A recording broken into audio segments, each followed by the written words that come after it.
Hello, sports fans, and welcome back to another exciting episode of Inside Titan Sports. My name is Erik, and thanks for joining us. This week, we'll recap another successful campaign for Jeff Carr and his women's program and talk to our manager of athletic communications as we talk about another national championship tournament hosted by Eastern Florida. But first, hoops is in the air. With that being said, welcome back to the show, the head coach of your women's program, Jim Grimes. How are you, Coach? Doing great. Thanks for having me. Well, hey, thanks for coming back. Now, obviously, you're not off to the great start you wanted to be. You're sitting at 2-4, but three of those four losses to your top 10 teams in the state. How do you feel about the start so far with a very young team? Well, obviously, we would like to have a better record at this point, but it's not anything that I'm worried about. It's very early in the season, and we are playing with a very young team. And, of course, as usual, our schedule is one of the toughest in the country. So the team is developing. We're learning every day, learning how to handle adversity. And so that's always good. I think that'll pay off for us later in the season. Now, you have a lot of freshmen, and they got to acclimate not only to the student athlete position, but how do you help them transition to college life? Well, there's all kinds of things that are happening to them and decisions they have to make that they haven't had to make before. So it is a tough balancing act. Academics is going to be obviously a lot tougher at the college level. We're balancing our time between practicing and working out, getting better as a basketball player, but also getting better as students, getting our study hall time in, making sure we're taking care of business in the classroom. And of course, also we're trying to train these young people into successful adults. So there's all kinds of values and lessons, and those are all things we want to try to incorporate into our program as well. So when we recruit, we talk about training as a basketball player, as a person, and as a student. So it is definitely a tall order for these freshmen. Now, are there some systems in place to help with tutoring and help the transition be a little smoother for these young ladies? We definitely have resources around them to be successful. Now, we do tell them up front, you have to do the work. Right. That's true on the court and off the court. But we do have some things around them, like we do have our kids sign in every morning in the office. We make sure they're up and on their way to class. We have to sit in the first two rows of class. We're not permitted anyone in the athletic department to miss classes unless there's like an illness or something of that nature. Of course, we have 10 hours of study hall a week. Each of our assistant coaches is in charge of a few of the players on the team. They monitor them, meet with them twice a week about assignments they might have or exams that are coming up. And so we're monitoring everything. Bi-weekly progress reports, so where there's no surprises. We're really trying to stay on top of the academic part. Obviously, if they're not taking care of that, then they're not going to be able to play basketball anyway. Well, I mean, that's the biggest thing. Obviously, you see these ladies for two years, freshman, sophomore year. Now, obviously, 6 games in. What's the look of this team so far at this point? Besides the record, again, we talk a lot about process. Right. And you guys have heard me talk about that a lot before. The results are not what we want right now. But I'm not very disappointed with our process. We played some really good teams. We're learning how to compete. We're learning how to win. Our first 3 losses were by a total of 11 points. We've been in most of the games we've played. So as far as like their maturity, their willingness to learn, we're watching a lot of film. We're trying to correct mistakes, trying to limit mistakes. But we're playing with 10 freshmen, and that shows out there sometimes. We're working on it, and I think we're getting better every day, and that's the key. You have a group of players that are not too down on themselves. They're willing to come in and work hard every practice and try to get better, try to correct those mistakes, and that's what you're looking for. Well, you talk about a lot of the freshmen. Talk about Trudy Walker. She seems like one of the special players in your squad this season. Trudy's really leading us in just about every statistical category. She's averaging almost 15 points a game and almost 9 rebounds per game. She's really our go-to person. She's second in the region in field goal percentage. So she has been a pleasure. She's a great kid. I've talked a lot about her before. She's been as advertised. I think she has the potential to be considered to be all region and definitely even all American. So we need to ride her a little bit more. I don't think she gets enough touches in games. Again, that's another thing you're going back to. We've got a lot of freshman guards, and part of their job, which they may not have had to do in high school, is to hunt shots. We talk about hunting shots. They got to hunt shots for Trudy. And sometimes Trudy's very humble, and she's not always aggressive as she should be.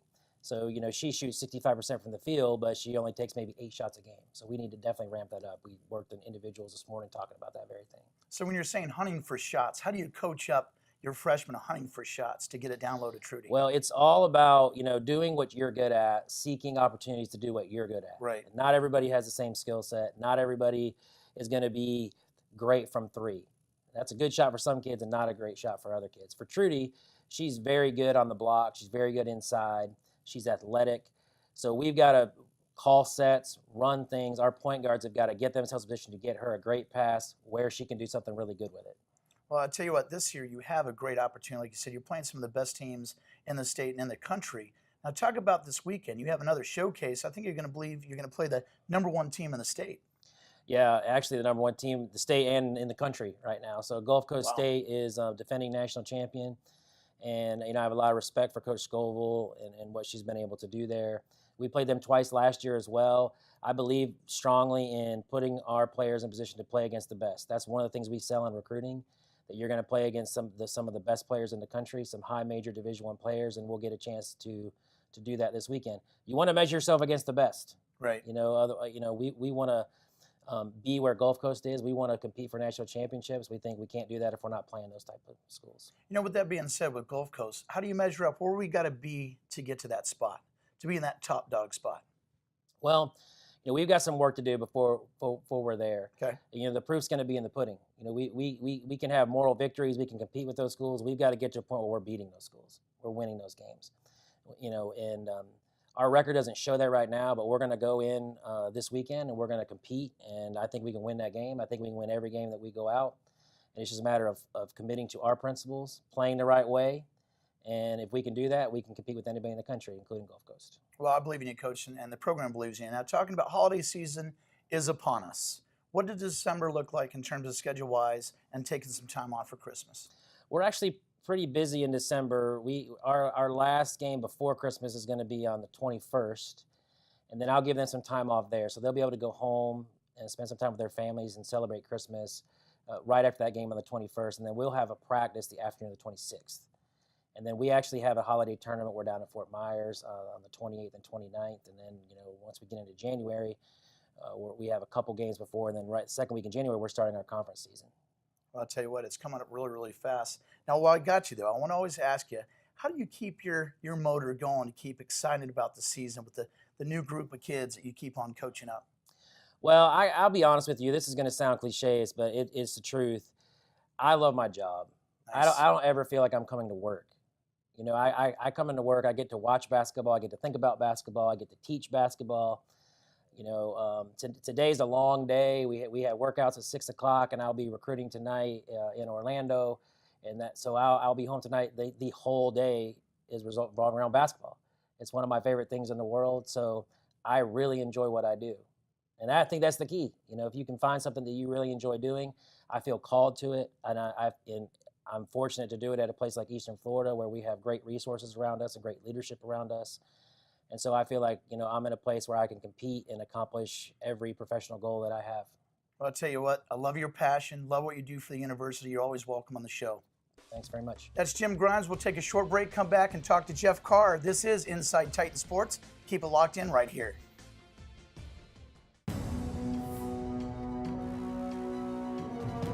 This is where we're building the future. This is where we meet the challenge, where leaders emerge and careers take flight. This is where you discover new opportunities. Choose to stand where excellence lives, where titans rise. Eastern Florida State College. Hey fans, welcome back to Inside Titan Sports. It's time to talk women's soccer. With that being said, welcome back to the show, the athletic director as well as the head coach of women's soccer, Jeff Carr. Hey, Coach. How are you today, Erik? Doing all right? fantastic. Hey, I tell you what, little holiday break. It's great to be back on the scene. You just travel everywhere, though. Yeah, I tell you what. Speaking of travel, though, you guys had great travels this season. 15-3, another conference championship, and you made the national tournament. It's like a positive broken record that you guys continually produce seasons. Well, we were fortunate, and we fell short of our goal, though. Losing overtime to Laramie to get to the Final Four. But yeah, considering everything that happened this year, I was quite pleased with our team, and then the players we have coming back. We have some big holes. Darian, Player of the Year, in our conference. Bunny leaving to go and verbally committed to University of Tennessee. Jay Bales has played in every game for the last 2 years, holding midfielder. Doesn't get the recognition she deserves. And then Paula Estezaron, that actually was injured most of the year. That was our leading goal scorer last year, 29 goals and first team All-American. So, and Jay and Paula were our captains as well. So a lot of leadership we're losing, and just great young ladies and special players and great student athletes. Well, I mean, it was a great run, though, Coach. I mean, you went through so many challenges. You've been on the show before and talked about so many different things that you've never faced before as a coach that you had to address. I mean, talk about that as looking back as a recap. Yeah, I mean, it's just crazy. You know, we had from family members to best friends pass away to, ironically, that Brazilian plane that just crashed. Nathalie's uncle actually passed away on that plane. So she's, you know, had 3 deaths personally within her family this Wow. year, and then a lot of injuries, from concussions to ACLs to. I've never had an ACL here. Well, I did 1 year, but yeah, just kind of everything kind of snowballed this year. But I was proud of the girls. I mean, they competed, and you know, we still had a chance to win a national championship, and we were starting 2 walk-ons toward in that last game, and you know, break here or there when we're in the Final Four, and then you know, who knows what happens. But very proud of these young ladies. They are a special group, and I always remember the adversity that we went through as a team, but how they still excelled on the field and in the classroom. Well, kudos to you, though, Coach. I mean, to oversee that, to be kind of like a father and a coach figure at one, the 2-for-1 hat that you got to wear. I mean, you had to coach up these ladies on a personal front and a coaching front. So, you know, you've done so much for the program. And now after going through this season, it seems like anything is going to be a lot easier going forward. Well, we hope it's going to be easier going right. forward. But yeah, we're well advanced this year on our recruiting already. We could be done recruiting by Christmas, which is the earliest ever. Wow. But we have a great nucleus coming back. But it says a lot about the character of the team. You know, special young ladies. I don't give credit to myself. I give credit to that team and the young ladies and the leadership and how they loved each other. And that kind of kept the team together no matter what we went through, because they were there for each other. And, you know, I was there, and our assistant coach, Teresa, was there as well. But it was everyone. It was a family atmosphere that was created on our team. And, you know, some of the kids that are going on to big-time programs, Bunny especially, wishes she could stay here for all 4 years. But, Right. But that's the special young ladies we have and the culture that we've created on the team. Well, let's talk about some of the players. Darian Davis, Region 8 Player of the Year. Again, we shed a little light on it. Let's shed some more light on what Darian Davis provided the program at Eastern Florida. Oh, yeah. She was a big-time player this year. Her pace, she was our leading goal scorer this year. And she had 10 assists as well to go along with her 15 goals. You know, and I think if she was 100% in the national tournament, we would have been a lot better off. She had a bum ankle, sprained ankle, so she was limited, but she gave it all she has. But we have a lot of interest in her right now. A lot of Division I schools are contacting me right now, so expect big things out of her wherever she goes next. She'll be sadly missed on and off the field because she was probably one of the funniest girls I've ever met. She is just very entertaining. That's pretty good. Now talk about Bunny Shaw. She was injured. She came back, had 4 goals, something really special against Schoolcraft. When she wants to turn it on, she's big time. Oh, yeah, it's bunny time, as we say. Bunny time. So towards the end of that game, the Schoolcraft game, and, you know, you've got to look at that goal. If you haven't seen that goal, it's unbelievable what she did. I sent it to some D1 friends, coaches of mine, men and women. They were just in awe of that goal. But, yeah, she's a big-time player. You know, 2 goals in that game and 2 goals in the previous game. So 4 goals in 2 games. You know, she was all-tournament in the national tournament. And a special player. We're going to sadly miss her as well. Well, what about Nathalie? Obviously, she went through another personal loss, but she got the Freshman of the Year. That's a big piece coming back for 2017. Yeah, absolutely. Nathalie's a special player, special young lady. She'll be one of our captains next year. We're very fortunate to have her back, and I'm getting tons of phone calls on her right now at Division I schools that are really wanting to have her be part of their program. So we're really excited to have her back and her leadership as well. So what does the offseason look like? You say you're going to wrap up recruiting by the end of December. Is that the earliest that you've done so at Eastern Florida? Yes, this will be by far the earliest I've ever done this. But fortunately, because of the program being where it is right now, we get calls. We get, you know, D1's one of the place players. We have some of the best players from all over the world wanting to play for us. it doesn't hurt that we're in Florida as well and have the facilities we have, plus the Right. success. So all those things together, I think have benefited us. And then we have, I had a girl go to UCLA. We have a couple at Stetson. We have one going to University of Tennessee. Alabama's looking at a couple of our players right now. So, I mean, we're just established ourselves as one of the top junior college programs in the country that our players go on to play at a very high level. So we're excited about all that. But, yeah, this is the earliest recruiting may be done. I mean, there may be a player or two, but we have some really special players coming in. I'm ecstatic about it. And I actually had 3 already assigned their scholarships for next year. So how do you get in that position that now you're in a tougher predicament where you have so much talent coming your way? How do you weed through that to know is the right fit for Eastern Florida State College? Yeah, good question. I mean, you do. You got to, you review the film on them. You talk to their coaches. You see what type of character they are, Right. how they're going to fit into our system. How important is being a student athlete as well, because we want them to succeed in the classroom, not only to be eligible for us, but to move on to the highest level that they're able to play at. So lots of things we got to put together, and it's off season for us, but as soon as we get back after Christmas, we're allowed 8 hours until February 1st a week. We'll be hitting the weight room and trying to get stronger and faster. So when those new young ladies that make the team and make your cut to make the roster for the next year, when does their season, when are they enrolled with the Titans going forward? Yeah, so the end of July, they'll come to school, Okay. and August 1st is the first official day that you're allowed to have preseason for men's and women's soccer. So August 1st, they'll all be here, and we'll be, in preseason doing 2-a-days or 3-a-days to get us ready for the season.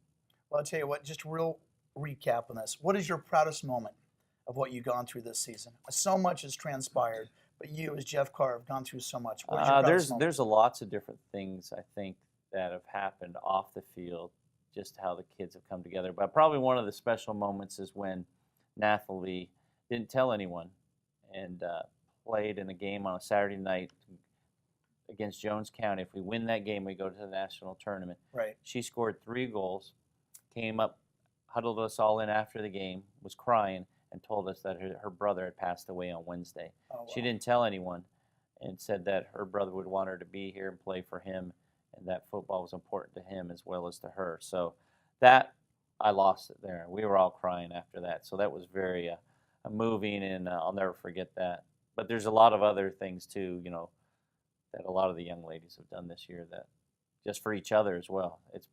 There's been funny things as well. So, with the emotional things, we've had some funny things as well.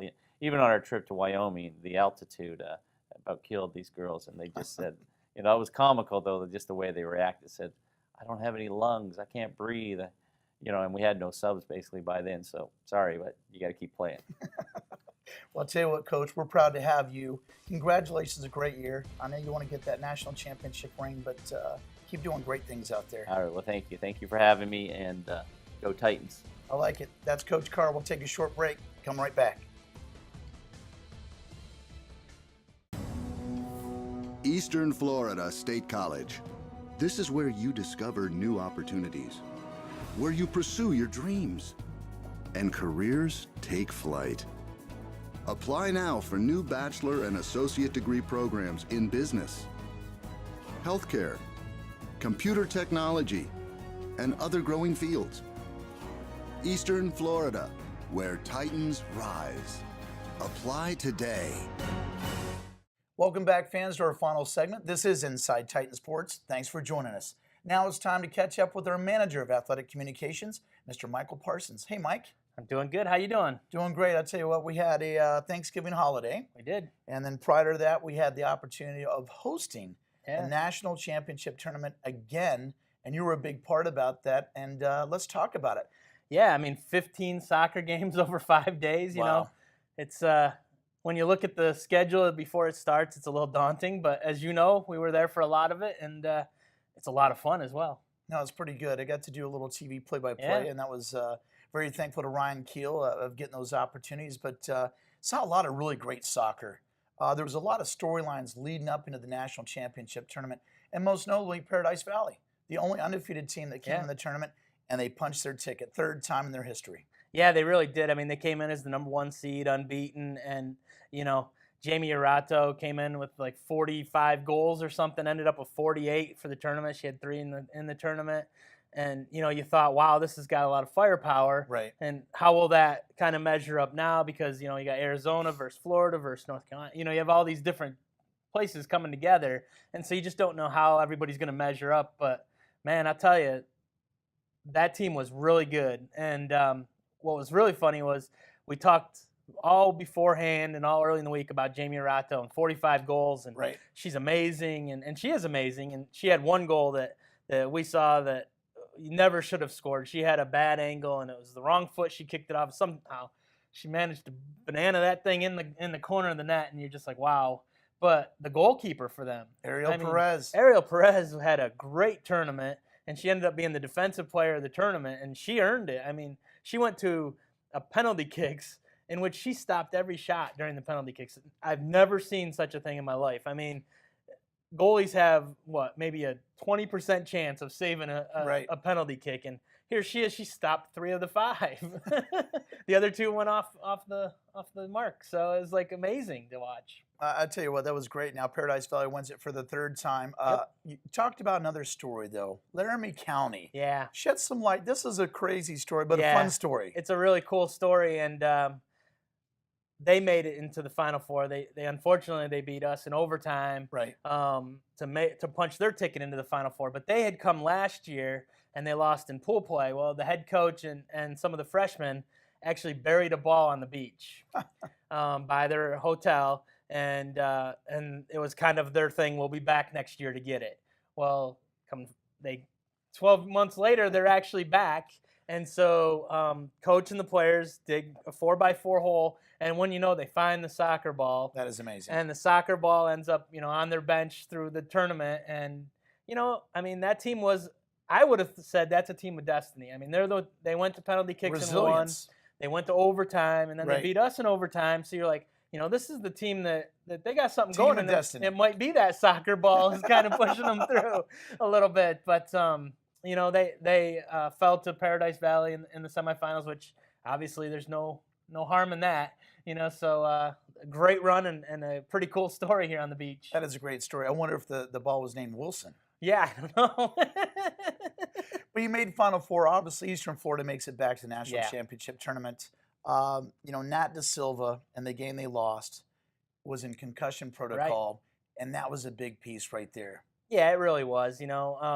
So we've been beat up all year, Right. and we found ways to win, and you really thought, at times it really looked like Bunny Shaw was going to lead them once again to another win that, early in the day you're just shaking your head like, how are we going to play this game? Darian Davis can barely walk, and now, Nat can't play, and there's your whole front line is out for this game. And, Bunny did a great job. Some of the girls stepped up really big. Katie Lockwood stepped up huge, and these girls played their hearts out and went to overtime. And you thought the whole time you're thinking, okay, now all we need is just one shot, just one little run, and we'll be fine. And unfortunately, Laramie got their shot first, and just the little chip that Taylor Majors reached and couldn't quite get a hold of when she came out, and it just kind of trickled in. And it's an unfortunate way to end the season. But when you look back at our team and the season that they had, it's anything is just an unremarkable season. I mean, especially talking to Jeff Carr on the other side of the adversity, the challenge they were presented to get to that point, to win the district, the region, and make the national championship tournament. With that being said, going forward, we get a host again next year. We do, and it's exciting now that we come off of this one, and this one was so great with so many great teams. I mean, the Final Four were a loaded bunch. Right. Monroe Community College, Ilana Marcoux had some great games. And the hat trick. And the hat trick to lead them the one game. And then Tyler Junior College, who was in the final, played really well. O'Shea Nelson had a great tournament. And so, you think about these things and you're like, man, I can't wait till next year now to see this kind of group again. And that's the kind of the thing right now with soccer. Is soccer's growing so much in this country that, even at our level, it feels like you're at a Division I or a pro soccer tournament because each one of these games is great. I mean, just the talent that's on the field and some of Yeah. these plays, like Marco, for example, in Monroe. Yeah. The way she dribbled the ball on her foot it was like a yo-yo. It really was, yeah. And you know, she had a great story as well, where she had called her mom from Brazil, Right. and before the game, and her mom said, "Score 3 times, the third one will be for me." And so she goes out and has the hat trick, and we're all wondering, because the third one she celebrated. Right. She really celebrated the third one, and we're like, it's her third one. How'd she celebrate that one? It didn't mean as much. Right. And we come out and find out later that that's because that was for mom. That was a special That call. was the special one. So, you know, there's those kind of stories that you hear and you see that it just make this tournament really special. Well, speaking of special, you had a special role of the national championship tournament. You had a big role of putting that all together, media guides, rosters, stuff like that. Shed a little light on that. Yeah, you know, it's busy. I'll definitely say it's busy, but it's fun. You know, it's one of those things. It was like Coach Grimes was saying earlier in the show that, you know, when you love what you do, you know, it's always a fun day. And even though, you know, you're covering 4 soccer games in a day, there's a lot of fun involved in that too. And getting to see and talk to the kids and the coaches and just get to learn some of these players and teams from other states is a great thing for me as a writer, especially. You know, you hear these stories and you're like, wow, you know, you never get these kind of stories. Right, right. You get 3 or 4 that week and you're like, man, this is great. So it was a lot of fun. Well, I'll tell you what, Mike, you were a big part of that, and we're going to get that ring. Jeff Carr, I know, is going to Definitely. get that ring for Eastern Definitely. Florida. But fans, that's all the time we have. Thanks for joining us. And remember, join us each and every week as this is Inside Titan Sports. Remember, anything and everything for Eastern Florida State College athletics, check us out online at EFSCTitans.com. On behalf of my producer, Rob Landers, I'm Erik Kohler saying so long. And remember, Eastern Florida, where Titans rise.